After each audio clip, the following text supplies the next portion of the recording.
Today we're going to be making my meatless pilau recipe. It's that amazing dish, pilau, without any meat. Honestly, you won't really miss the meat. I mean, you may, but it's going to be delicious regardless, and you can always serve things on the side like a salad, a nice salad, or things like boiled plantains or sweet potatoes, or even fried plantains. So let's just go ahead and start prepping our veggies. It's really simple. I have a piece of garlic skin on my hand there. I'm going to use some of this onion. I've got some garlic, some carrots, some culantro, shadow beni, bandana, or you can use cilantro if you don't have culantro. This is just, it's very similar in flavor to cilantro. It's just a little bit stronger in flavor. So it's amazing. Trust me. All right, let's go ahead and get started with my onion. I'm going to go ahead and cut this up into small little chunks.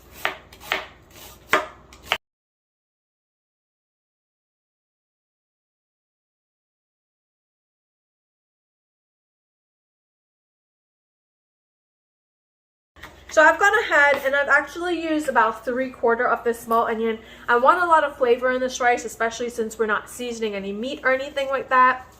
I have a handful of these, this herb here, probably 8 to 10 leaves. My eyes are starting to water from that onion.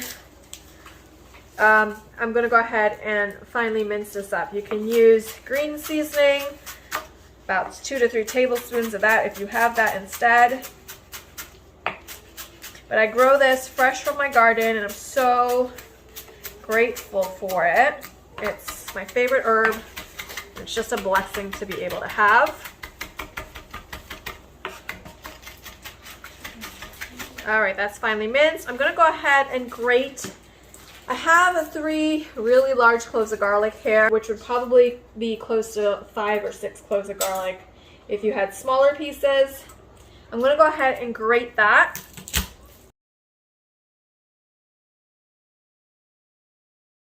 I'm gonna just transfer all this to a bowl. Just get all that bandana in there. Best herb ever.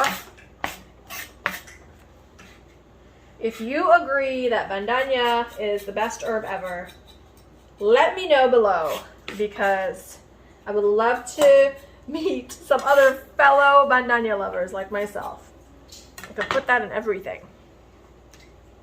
It's just the best. All right, I'm gonna go ahead and dice up. Well, let's start with one carrot and see. You're just roughly gonna need about a cup of diced up carrot.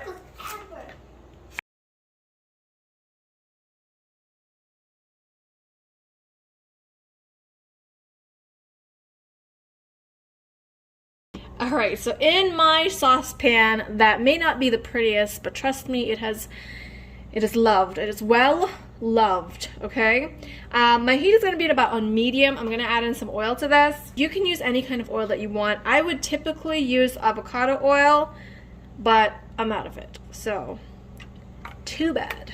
Got it. I'm using some olive oil. You can use vegetable oil because olive oil does have a little bit of flavor. And I'm going to add in my brown sugar. About a 1/3 cup of brown sugar. I'm just going to place this in, mix it together. Now you don't technically need any oil when browning sugar because it will melt and dissolve on its own. However, I am using a little bit of oil. It is good fats, and that is okay every now and then. Because I am using a good quality cold pressed olive oil, so I don't mind it. All right, now we're gonna wait for this to do its thing. Now the brown sugar here is going to go through a process of browning. It's gonna clump up at first, then it's going to kind of become like a frothy goodness, and I'll just show you guys as the process goes on what we're looking for. So while this is browning and my heat is about on medium to medium low, I have a can of green pigeon peas here. I'm gonna go ahead and open this up and drain it and rinse it so we can have it ready for our rice. Now that it's not clumpy anymore, it has melted down beautifully. It's going to start to become lighter in color in some areas, and that's what we want to happen. I am using dark brown sugar. By the way, you can use light brown or dark brown. However, check the ingredients on your sugar, because I have found some brands use cornstarch in their light brown sugar. So, yeah.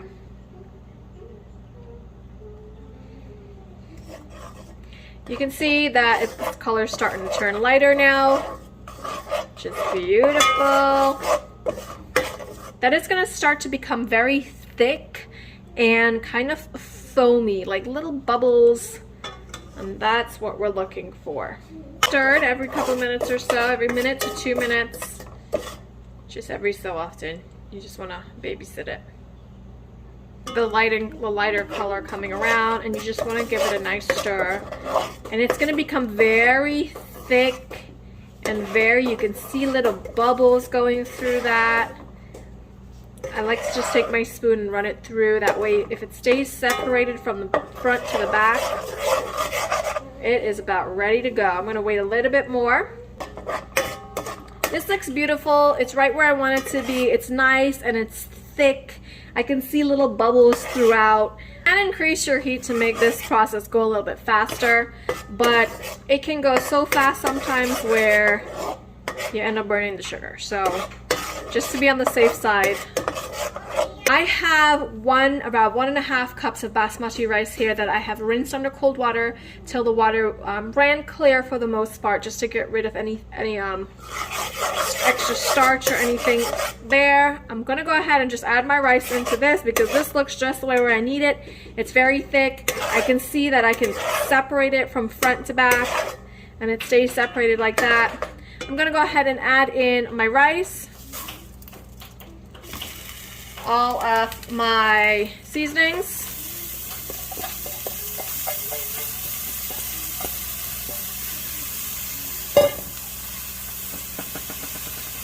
give this a stir. It's gonna clump up, and that's okay.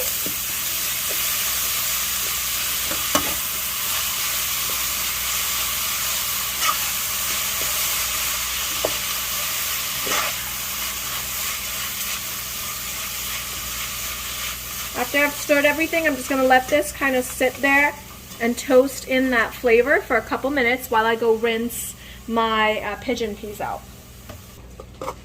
I'm going to let this rice and everything kind of toast together for about 2 minutes without adding any liquid to it. I'm going to go ahead and get my broth. I'm going to be using some beef broth today because that's what I have on hand. You can use water, vegetable broth, chicken stock, bone broth, or just again plain water. You can even add coconut milk to this, which I know a lot of people like to add coconut milk to their pilau. You can go ahead and do that as well.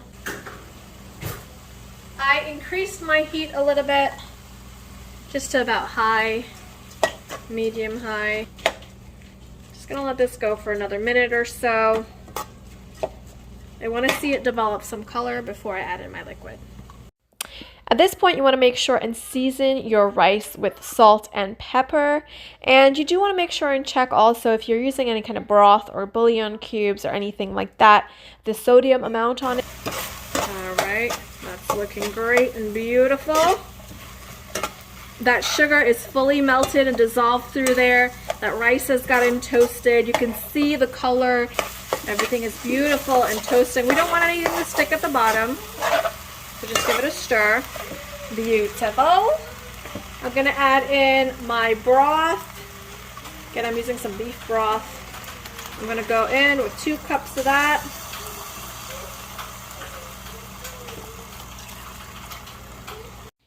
Alright, you can again add coconut milk to this. You can do half broth and half coconut milk, or all coconut milk, whatever you typically like to do with your pilau. You can also even add 2 tablespoons of ketchup to this, liquid, to add more flavor. I'm also going to add in some butter to this, so while it boils down, it will get some beautiful flavor. That's about 1.5 tablespoons of butter.